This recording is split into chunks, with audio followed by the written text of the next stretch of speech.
حضرت صلی اللہ علیہ وآلہ وسلم پر وحی کا ابتدائی دور اچھے سچے پاکیزہ خوابوں سے شروع ہوا۔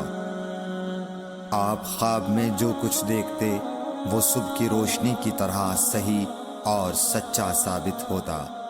پھر من جانب قدرت آپ تنہائی پسند ہو گئے اور آپ نے غار حرا میں خلوت نشینی اختیار فرمائی اور کئی دن اور رات وہاں مسلسل عبادت اور یاد الہی و ذکر میں مشغول رہنے لگے۔ جب تک گھر آنے کو دل نہ چاہتا توشہ ہمراہ لیے ہوئے وہاں رہتے۔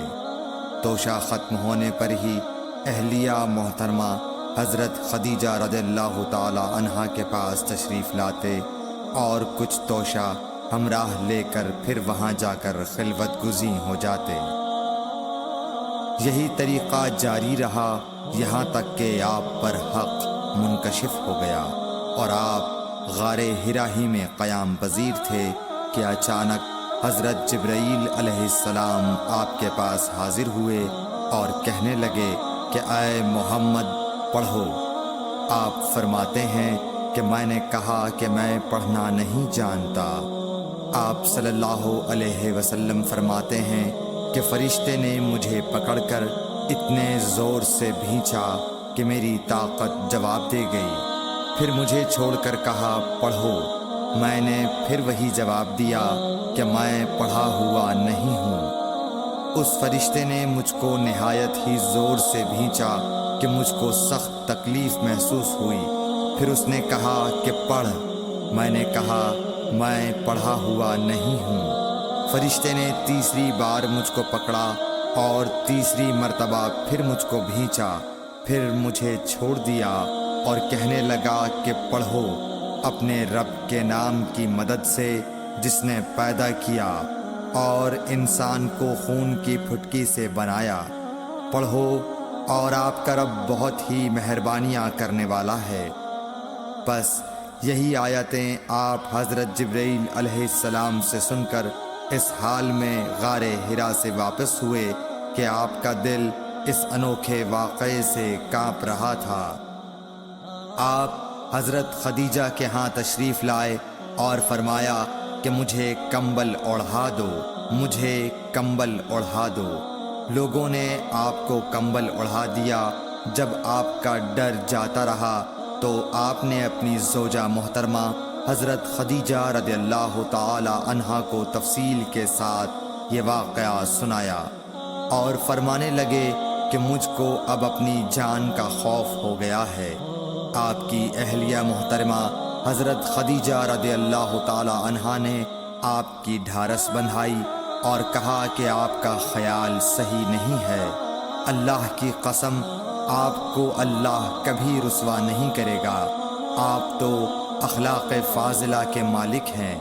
آپ تو کنبہ پرور ہیں، بے کسوں کا بوجھ اپنے سر پر رکھتے ہیں، مفلسوں کے لیے آپ کماتے ہیں، مہمان نوازی میں آپ بے مثال ہیں اور مشکل وقت میں آپ امر حق کا ساتھ دیتے ہیں۔ ایسے اوصاف حسنہ والا انسان یوں بے وقت ذلت و خواری کی موت نہیں پا سکتا۔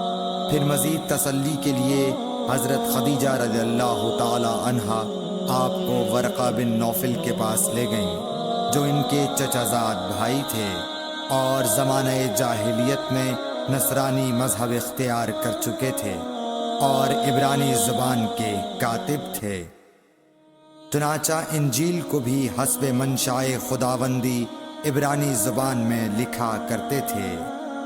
انجیل سریانی زبان میں نازل ہوئی تھی، پھر اس کا ترجمہ عبرانی زبان میں ہوا۔ ورقہ اسی کو لکھتے تھے۔ وہ بہت بوڑھے ہو گئے تھے، یہاں تک کہ ان کی بینائی بھی رخصت ہو چکی تھی۔ حضرت خدیجہ رضی اللہ تعالی عنہا نے ان کے سامنے آپ کے حالات بیان کیے اور کہا کہ اے چچا زاد بھائی، اپنے بھتیجے محمد صلی اللہ علیہ وسلم کی زبانی ذرا ان کی کیفیت سن لیجئے۔ وہ بولے کہ بھتیجے آپ نے جو کچھ دیکھا ہے اس کی تفصیل سناؤ۔ چنانچہ آپ صلی اللہ علیہ وآلہ وسلم نے از اول تا آخر پورا واقعہ سنایا، جسے سن کر ورقہ بے اختیار ہو کر بول اٹھے کہ یہ تو وہی ناموس معزز رازدان فرشتہ ہے جسے اللہ نے حضرت موسیٰ علیہ السلام پر وحی دے کر بھیجا تھا۔ کاش میں آپ کے اس عہد نبوت کے شروع ہونے پر جواں عمر ہوتا، کاش میں اس وقت تک زندہ رہتا جب کہ آپ کی قوم آپ کو اس شہر سے نکال دے گی۔